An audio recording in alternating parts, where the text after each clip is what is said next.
Bienvenue à vous sur ce premier numéro de Cligne droit, le tout nouveau podcast consacré au droit de la route et au droit des mobilités. Derrière le volant, ou plutôt derrière le micro, votre serviteur, je me présente en quelques mots, Jean-Baptiste Ledal, avocat, docteur en droit, président de la commission ouverte droit routier du barreau de Paris, directeur scientifique des États généraux du droit automobile et auteur de nombreux ouvrages en la matière. Pour étraîner ce tout nouveau podcast, nous allons ensemble tordre le cou à quelques rumeurs qui traînent encore trop souvent dans les méandres des internets et des réseaux sociaux. Et l'on commencera avec cette rumeur archi-tenace du permis à points qui ne concernerait que les conducteurs ayant obtenu le précieux sésame après 92. La rumeur, disons-le tout de suite, puisqu'il s'agit d'une rumeur, n'est pas totalement infondée, mais s'avère fausse. Effectivement, le dispositif du permis à points découle d'une loi de juillet 89, qui n'est entrée en application qu'en 1992. Malheureusement pour tous les conducteurs de l'époque, le permis à points s'applique à tout le monde, un peu à l'image du contrat de travail qui passe à 35 heures pour tout le monde, y compris les CDD signés bien avant l'arrivée des 35 heures. Bien sûr, l'entrée en vigueur de la loi de 89 sur le permis à points s'est accompagnée d'un certain nombre de recours, notamment sur la question de la date d'entrée en application, puisque le dispositif a connu des retards à l'allumage, entraînant une arrivée un peu après la date initialement prévue. Disons-le tout de suite, tous les recours ont échoué, tout ce qui devait être tenté en termes d'action en justice l'a été il y a une trentaine d'années, et la question de l'application à tous les conducteurs du dispositif du permis à points ne soulèvera plus aujourd'hui la moindre interrogation. Toujours en matière de permis, on voit encore beaucoup circuler des recommandations visant à éviter le passage en format carte de crédit pour le permis de conduire. À l'origine de ces recommandations, l'idée que le permis de conduire ne serait plus délivré à vie, mais soumis à une visite médicale.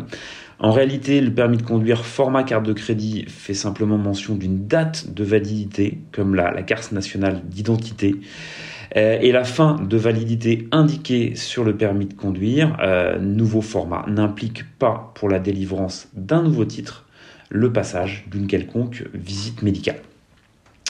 Et toujours en matière de permis à points, et les rumeurs sont décidément nombreuses et tenaces, l'astuce qui permet d'éviter le retrait de points en s'abstenant de payer ou au contraire en ajoutant 1 euro ou 2 à son chèque. L'absence de paiement n'évitera en aucun cas le retrait de points. Au mieux, elle pourra en repousser un peu l'échéance. Le code de la route prévoit en effet plusieurs facteurs déclencheurs du retrait de points sur le permis. Alors, soit le paiement au stade de l'amende forfaitaire, ou alors la survenance d'une condamnation définitive. Entre les deux, autre facteur, tout simplement l'émission du titre exécutoire de l'amende forfaitaire majorée. L'absence de tout paiement de l'amende forfaitaire, par exemple au tarif de 135 euros, entraînera à terme l'envoi d'une amende forfaitaire majorée à 375 euros. C'est à ce moment-là, paiement ou non des 375 euros, que le retrait de points pourra intervenir. Quant à l'astuce d'ajouter 1 euro ou 2 au chèque de paiement de l'amende, ce genre de pratique n'évitera aucunement le retrait de points et par contre fera perdre 1 euro ou 2 à celui qui aura tenté la combine. On signalera d'ailleurs à tous ceux qui pensent s'en être sortis grâce à une bonne combine des internets que le traitement administratif, qu'il s'agisse des procédures d'enregistrement de retrait de points ou du traitement des contestations émises par les conducteurs, est relativement long. Il peut se passer de nombreux mois avant qu'un conducteur ne reçoive un courrier de retrait de points ou un courrier de l'officier du ministère public rejetant sa contestation.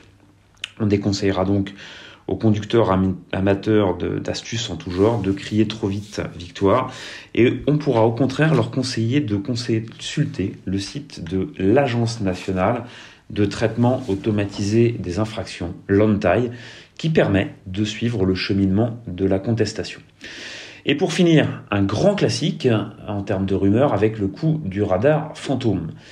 Les agents verbalisateurs n'ont aucunement l'obligation de montrer le radar ou la preuve de l'excès de vitesse à un conducteur. Nous sommes en présence d'agents assermentés qui constatent l'affichage d'une mesure sur l'écran d'un appareil que l'on espère homologuer et vérifier périodiquement.